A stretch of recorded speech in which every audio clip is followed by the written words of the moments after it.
It's a model 001 Mac. Cool. So it's the 1984. Yeah. If you look at a picture of it. But if you look in there, it's got the model number on it. Cool. I think it's right there. See, model M00001. Oh my gosh, 512 KB. Yeah, kilobytes of RAM. Oh my gosh. So half of The 1 entire megabyte computer. of RAM. Yeah, it's so amazing. That was a lot. Yeah, I know. Yeah. Back then. That was like a huge amount. So I'll disconnect this so it doesn't get That's like equivalent to the small setting when you send a photo from your iPhone now. Yeah, exactly. Yeah, when it asks you like, oh, how large would you want to send this? Right, Small. Right, a picture. Yeah. Wow, it's neat. I like that it has the handle. It's portable, you know? They really were taking that personal computer thing to the... Oh, yeah. You take this to your LAN party. It's like a... to your LAN party. They used to have them. Like, really? Yeah, people who played computer games. They'd set up a LAN and then set up like a play LAN against with each other. wires because they weren't wireless. Right. And play, you know, Against nuke them against each other. Yeah. That's cool. That's awesome. Do the other ones too. Yes, yes, yes. Go What on. about, so what model is that one? The other one? So this is the Altair 8800. This is probably the coolest one I've got. Move. It was the... I just want a picture. Yeah. We're upstairs. That's the kind of computer that Microsoft wrote their first basic interpreter and first disk operating system on. And then this is an original TRS-80 from Radio Shack. And it matters that it doesn't have a numeric keyboard there. It's like the Model 1, the original one.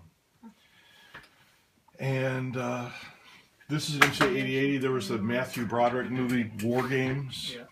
You know, would you like to play a nice game of chess? Well, Yeah. The MC-8080 was the computer they used in that. War games. And also the first kind of computer I soldered together. And let's see. The first one you got paid. What kind is this? That one. This is the North Star Horizon. Is basically just like this, except instead of having a front panel that you had to program to do anything, it would actually boot from a disk drive. This was what a disk was at the time. Oh. Stored 160 kilobytes. Which was a lot. We used to play a helicopter game on those kind of floppy disks. Yeah. My aunt had a computer, yeah. Helicopter game was awesome. And over there, well, up at the top, that's an original IBM PC. So the very first thing that was called a personal computer, a PC, was that. And it's... None of these things are valuable or anything, but if you're collecting them, it's hard to find one that just has 2 floppy drives. What did the rest? Because about 8 months after they came out with it, they came out with one that had a 10 megabyte hard drive. And you could upgrade a chip, the BIOS chip, and have a hard drive. So one that's not upgraded, so it's really the original version, is hard to find. That has the 2 floppy disks in the front. Instead of a 10 megabyte hard drive? Instead of a 10 megabyte hard drive, yeah. And then that's an original Apple II. It's not a 2C or 2 Plus or anything, it's original Apple II. This is a Kim 1.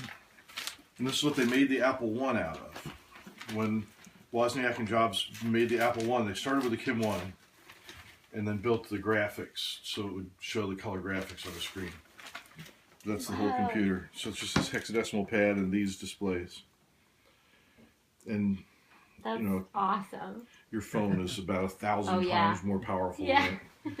And Adrian made fun of me when I was all excited because I found it. And you know, I was trying to explain. Attached to a board? I don't right, it's much less powerful than a modern calculator. Yeah. What can you do with a computer like that? And I said, well, you could fly to the moon. Yeah. Because they did. Yeah. And that's one of the first portables. It weighs about 65 pounds. Really, truly, but the keyboard... I was looking at that keyboard earlier. You take the keyboard and it hooks on, see the buckles? Yeah. It buckles onto the front and then you lug the thing around. Just the keyboard weighs more than a modern portable computer. Yeah, it does. I actually remember those. Yeah. And then my dad built one that was a little bit different than that, but it looked similar. But our first computer was one he built as like a... Well, that was my job in high school, was they would come in kit form. Yeah, he built it as a kit, Right. mail order kit. Yeah.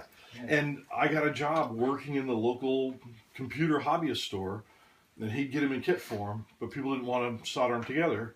So he had a bunch of idiot 16-year-olds in a room in the back soldering them together. That was us.